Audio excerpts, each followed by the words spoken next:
अपने UPPCS mains PYQ की श्रृंखला में आज हम लोग 2024 के जीएस 6 क्वेश्चन नंबर 18 को लेकर के उपस्थित हुए। इससे पहले 17 क्वेश्चन 2024 के कराया जा चुका है, आप वीडियोज़ में देख सकते हैं पिछले वाले में।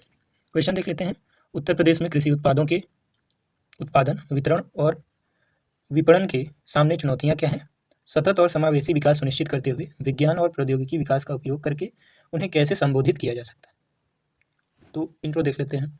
उत्तर प्रदेश भारत का सबसे बड़ा कृषि उत्पादक राज्य है। 2025 में भी जलवायु परिवर्तन, छोटे जोतों और बाजार असमानताओं का सामना कर रहा है। 2025 खरीफ सीजन में उत्पादन 12% वृद्धि, 29 मीट्रिक टन से अधिक लक्ष्य के बावजूद अस्थिरता बनी हुई है। प्रमुख चुनौतियां देख लेते हैं क्या क्या है। उत्पादन के समक्ष छोटी जोतें, औसत 0.76 हेक्टेयर कृषि जनगणना के अनुसार, कम यंत्रीकरण यानी मशीनीकरण, जल गहन फसलें, धान गन्ना, वर्षा निर्भरता से अस्थिरता, काबवेब इफेक्ट मतलब जो बाजार से संबंधित चुनौतियां हैं उसको काबवेब इफेक्ट में डाला जाता है।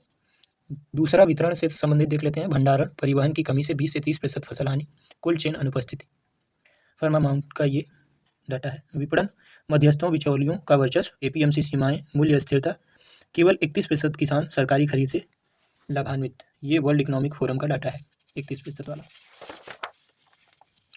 विज्ञान प्रौद्योगिकी से समाधान क्या क्या हो सकते हैं। उत्पादन, यूपी एग्रीज परियोजना से सैटेलाइट मॉनिटरिंग, एआई सलाहकार, जलवायु स्मार्ट बीज, यंत्रीकरण, मिनी स्प्रिंकलर से 40 से 50% जल बचत। दूसरा वितरण, डिजिटल ट्रांसबिलिटी, कोल्ड चेन ऐप से हानि को न्यूनतम करना। तीसरा ई नाम विपणन, ई नाम ब्लॉकचेन से प्रत्यक्ष बाजार लिंकेज, प्रगति एक्सीलरेटर से 10 लाख छोटे किसानों को समावेशी पहुंच वर्ल्ड बैंक के अनुसार। प्रगति एक्सीलरेटर का मतलब program for agriculture transformation and increased income. निष्कर्षतः यह समाधान सतत विकास सुनिश्चित कर किसानों की आय 20 से 30% बढ़ा सकते हैं, गरीबी उन्मूलन में सहायक हो सकते हैं। विश्व बैंक के द्वारा प्रशंसित यूपी मॉडल वैश्विक उदाहरण बनेगा। तो ये रहा अपना क्वेश्चन।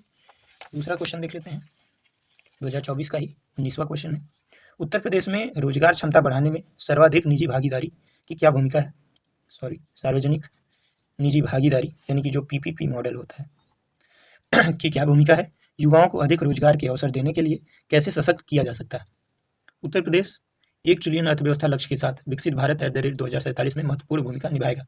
ऐसे में सार्वजनिक निजी भागीदारी इंफ्रास्ट्रक्चर व उद्योग में निवेश आकर्षित कर रोजगार सृजन का व्यापक माध्यम बनेगा। वर्तमान में जो बेरोजगारी दर है उत्तर प्रदेश में 2.4% है। ये डाटा किसका है? इन्वेस्ट यूपी का। सार्वजनिक निजी भागीदारी की भूमिका क्या हो सकती है? पहला, सार्वजनिक निजी भागीदारी ने ₹4 ट्रिलियन के प्रोजेक्ट स्टार्ट किए जिसमें स्वास्थ्य, शिक्षा, पर्यटन, बीच पार्क शामिल है। दूसरा, गंगा एक्सप्रेसवे जैसे प्रोजेक्ट से 12 जिलों में व्यापार व रोजगार बढ़ा। तीसरा, बस टर्मिनल पीपीपी मॉडल से 2700 करोड़ निवेश से निर्माण परिचालन में हजारों नौकरियां सृजित हुई।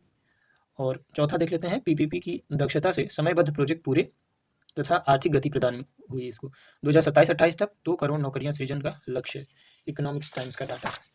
युवा सशक्तिकरण जिससे रोजगार अवसर बढ़े। कौशल विकास, उत्तर प्रदेश स्किल डेवलपमेंट विकास व सीएम युवा उद्यमी योजना से 5.66 लाख युवाओं को प्रशिक्षण मिला। 13.64 लाख नौकरियां सृजित हुई। कहाँ से? रोजगार मेलों से।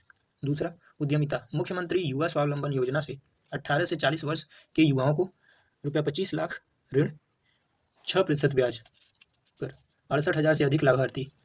तीसरा, डिजिटल प्लेटफॉर्म, रोजगार संगम पोर्टल से नियोक्ता युवा कनेक्शन, SC/ST युवाओं के लिए प्रशिक्षण। निष्कर्षतः युवाओं को कौशल उद्यमिता से जोड़कर समावेशी विकास सुनिश्चित किया जा सकता है। मजबूत क्रियान्वयन से बेरोजगारी दर 2.4 से भी नीचे जा सकती है। तो ये रहा अपना GS 6 का क्वेश्चन 18 और 19। प्रयास कैसा लगा? किसी भी प्रकार का सुझाव हो तो जरूर दें। प्रोत्साहन के लिए लाइक, शेयर, सब्सक्राइब और कमेंट जरूर करें। Thank you.